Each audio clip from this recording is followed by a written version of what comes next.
Hello, ladies and gentlemen. I am Dr. Claudia Albers, Planet X research and professional physicist. And today I'd like to bring to you another one of my articles. This one's entitled Planet X and Weather Manipulation. Now, figure 1 below shows a weather map for the central and eastern United States for Tuesday, January 8, 2019 at 10 a.m. And it shows the whole eastern part of the United States here was enjoying unseasonably warm weather at the time. And I live here in western Pennsylvania, and I noticed on this day that the sky was blue and the sun simulator had been turned on to a high power setting. It shone almost like it did in the summer, and it felt like spring. The temperature, according to the map, was about 60 degrees or even higher. As you can see, this yellow here, certain areas there, almost up to 70. Between 60 and 70. But later in the day, rain and cold weather rolled in, and as we will see in figures 2 and 3, which show that in order to bring in rain and cold weather, the powers that be, or those in charge of controlling the weather, first have to warm the atmosphere. So it's simply not normal to have a temperature like this in this part of the world at this time of the year, because we were having springtime weather in the middle of winter. So the sun simulator did not seem to me to be at full power, which suggests that a summer temperature would have been possible if it had been at full power.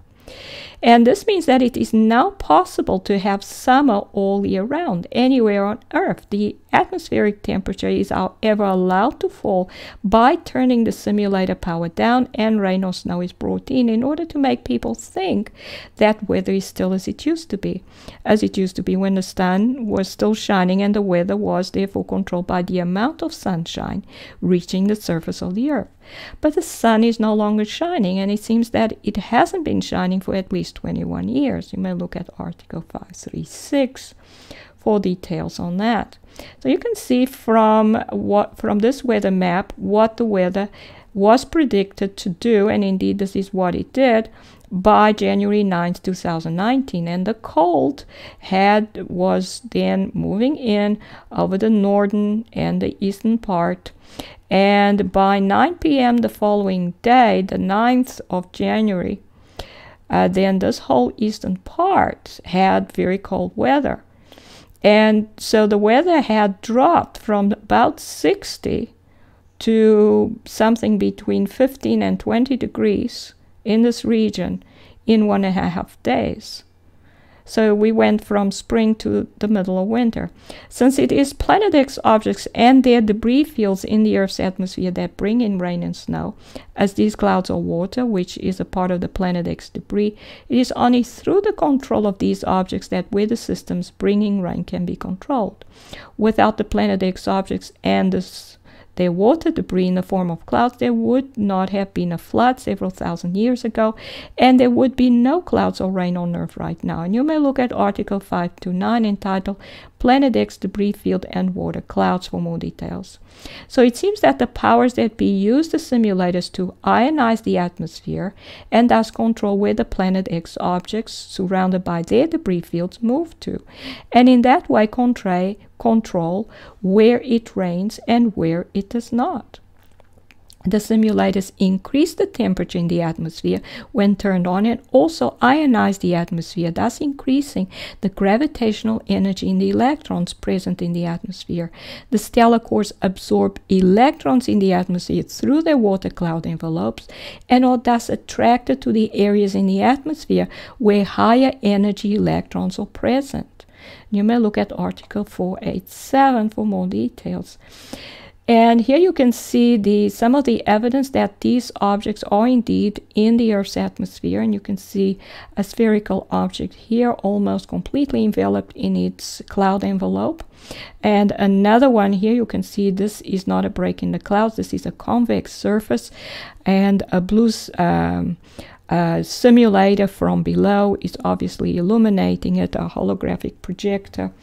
That's why it looks blue like this. This is the object's cloud envelope that we see around it. Now, once the objects are over the desired region, the simulator is turned off, the atmosphere being then illuminated by the holographic projectors only, which produce the day and nighttime skies, like we see here, or the simulator is turned on to a lower power setting, depending on where the rain or snow is desired. As the water surrounding the debris dust absorbs energy, or the objects themselves, the water eventually has enough energy to fall to the surface. And if the temperature in the atmosphere is very low, the water droplets may turn into snowflakes. And here you can see some of these simulated devices. And here you can see some of these debris fields. And you can see that all the debris pieces are surrounded in clouds. And that's the debris water. And some of the objects, some of these would be smaller stellar cores. And you can see that they are surrounded by toroidal shape type cloud. And you can see the object can be seen through a hole in the center. So in conclusion, the weather on Earth is not natural because it is no longer controlled by the sun. The weather is controlled by the sun simulators, which are artificial devices based on laser technology, which ionize the atmosphere and thereby attract Planet X objects within the Earth's atmosphere, which bring their water clouds or Planet X debris water to the desired location. It is now therefore possible to have summer weather everywhere around the world, including the poles. This is Dr. Claudia Albers, Planet X physicist. Thank you for watching.